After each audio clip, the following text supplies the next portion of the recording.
जवार में ना रहे कोई गरीब दुखिया। इस बार चुने ऐसा ही मुखिया।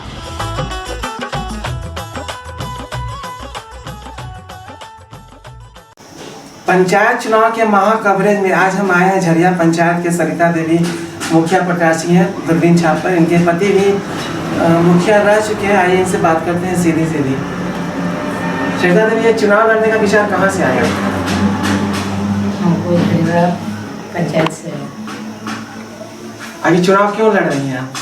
मेरा पति थे आगे से चुनाव में, हम भी मैदान में खड़ा किए, जनता खड़ा की, फिर से हम खड़ा है जनता की सेवा करने के लिए हम भी तैयार हैं। इनका कहना है कि एक बार इनके पति भी मुखिया रहे और अच्छा कार्य किए हैं, तो जो कार्य जो बाकी रह गया है तो जनता भी आशा भरी निगाहों से देखती है इनकी तरफ, इसलिए जनता ने इनको चुनाव में खड़ा किया है। विकास संबंधी कौन कौन कार्य के बारे में आप जानती हैं, इसको जानकारी दीजिए। आधार कार्ड के लिए, राशन कार्ड के लिए, सड़क के नदी की व्यवस्था क्या है? नदी के लिए हमें करने के लिए चाह रहे हैं। तो चुनाव जीतने के बाद जो सरकारी योजनाएं चलती हैं राज्य सरकार की और केंद्र सरकार की, ये सब आप उसको पूरा कीजिएगा, उसको लागू कीजिएगा। कि रोड पर लाइट लगाएंगे बच्चों के लिए, तो लोग के सारा अच्छा होगा। एक महिला होने के नाते बहुत सारी परेशानियां भी महिलाएं, गांव की बच्चियां आपको बताती थी। क्या क्या समस्या बताती थी? लोग के दिक्कत हो रहा था, लाइट लगवाएंगे।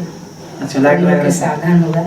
अच्छा, ऐसा से लोग के चलेंगे। तो सड़क तो लगभग टूट चुका है, तो साधन क्या सड़क वगैरह सब बनवाएंगे? मुखिया का बहुत बड़ी जिम्मेवारी होती है। जिम्मेदारी लेंगे हम, इस पर देंगे ध्यान। घर संभालते संभालते पंचायत को भी संभालने के लिए आप तैयार हैं? हाँ, हम तैयार हैं। लोगों का कितना समर्थन मिल रहा है, कितना सपोर्ट कर रहे हैं लोग? कितना समर्थन मिल रहा है? भरपूर समर्थन मिल रहा है। भरपूर समर्थन मिल रहा है। बुजुर्गों के पास जाते हैं तो आशीर्वाद आपको मिल रहा है? हाँ, मिल रहा है। और वोटर नौजवानों के पास मिल रहा है। देखिए, आज के दौर में जो नौजवान की सबसे बड़ी समस्या बेरोजगार है। श्रम विभाग की योजनाएं चल रही है जिसमें लेबर कार्ड बन रहा है, तो क्या लेबर कार्ड बना है इस क्षेत्र में? बनाए हैं। इसके माध्यम से 18 योजनाएं चल रही हैं, अभी तो लागू नहीं है, तो जीतने के बाद आप इसको लागू कीजिएगा। लागू करेंगे। चुनाव चिन्ह क्या है आपका? कमरा छाप है, दूरबीन छाप। प्राय हम लोगों ने जितना भी पंचायत में गया है, जितने भी मुखिया पद के दावेदार हैं, ज़्यादातर साक्षर है, कम पढ़ी लिखी हैं और उनको क्षेत्र का जनता का ज़्यादा नॉलेज है। आपको ऐसा लगता है? हम कम पढ़े लिखे हैं, ठीक है, लेकिन जनता के बारे में जान रहे हैं। पढ़े लिखे ज़्यादा भी जरूरी नहीं है, इससे करने के लिए। भारत में प्रजातंत्र का इतिहास रहा है कि यहाँ वोट का अधिकार और चुनाव लड़ने का अधिकार हर को है। जो उम्र पार कर गया है तो वोट दे सकता है और हर प्रत्याशी चुनाव लड़ सकता है जो 18 साल से ऊपर है। इसके लिए ज़्यादा पढ़ा लिखा होना जरूरी नहीं है। इनका कहना है कि हम जनता की बातों को समझ सकते हैं, सरकारी योजनाओं के बारे में जानकारी है, क्योंकि इनके पति भी कार्य कर चुके हैं। तो जितनी भी योजनाएं चल रही है इसको हम अपने क्षेत्र में लागू करेंगे। इसके लिए ज़्यादा पढ़ा लिखा होना कोई ज़रूरी नहीं है, समझ होनी चाहिए। 2010 से 2015 तक आप मुखिया रहे हैं इस क्षेत्र के, कितना विकास कर पाए हैं? और आपकी पत्नी अभी चुनाव इस आधार पर लड़ रही है, तो क्या इसका आपको क्या लगता है? देखिए, चुनाव फर्स्ट आवर में सरकार 20 साल के बाद पंचायत चुनाव हुई थी, उसमें 5 साल तो सरकार को नियमावली बनाते बनाते ही समय पार हो गया। उसमें बहुत सारी कोई योजना आया नहीं, धरातल पर वैसा कुछ मैंने फंड नहीं आया, जिसके चलते जनता को बहुत विकास की ओर नहीं ले जा पाए।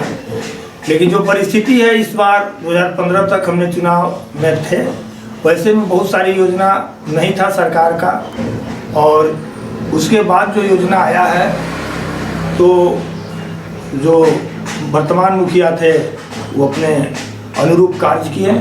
अब मैं जनता से हमें विश्वास प्राप्त हुआ है। जनता चुनाव मैं नहीं, चुनाव जनता लड़ रही है, झरिया पंचायत की जनता लड़ रही है।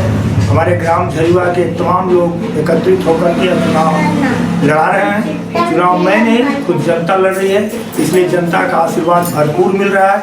और इस आशीर्वाद के साथ अवश्य मैं चुनाव निकालूंगा और जनता की आवाज़ों को लेकर के खड़ा मैदान में उतरूंगा। भैया मैं जनता को संपूर्ण भरोसा दिलाता हूं कि यदि जनता का आशीर्वाद मिला तो मैं उनके हक और अधिकार के लिए लड़ाई लड़ते रहूंगी। यह मेरा परम कर्तव्य रहेगा।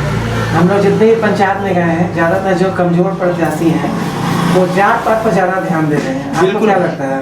यह चुनाव जात से नहीं है, जमात की लड़ाई है। जात से चुनाव नहीं लड़ा जा सकता है, क्योंकि हमारे लिए हिंदू, हमारे लिए मुस्लिम, हमारे लिए सिख, हमारे लिए ईसाई, चुनाव में सभी जाति धर्म के लोग एक हो जाते हैं। और जब तक चुनाव में सब परिवार यानी कि मुखिया बनने के बाद आपके पंचायत के जितने भी बच्चे, बुजुर्ग, नौजवान, महिलाएं, सबको एक समान एक डोरी में लेके चलना परम कर्तव्य बनता है।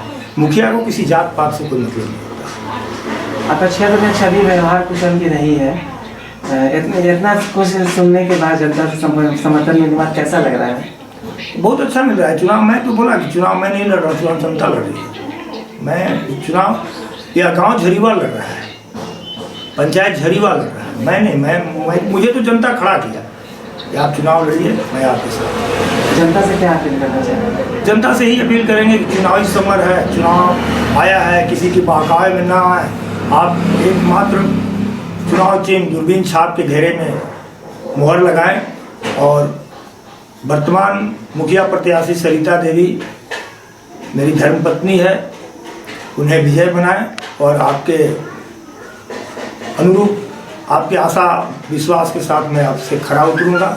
और आपका अगर सहयोग भरपूर मिला तो फिर नया पंचायत बनेगा और नए तरीक़ा से कार्य होगा।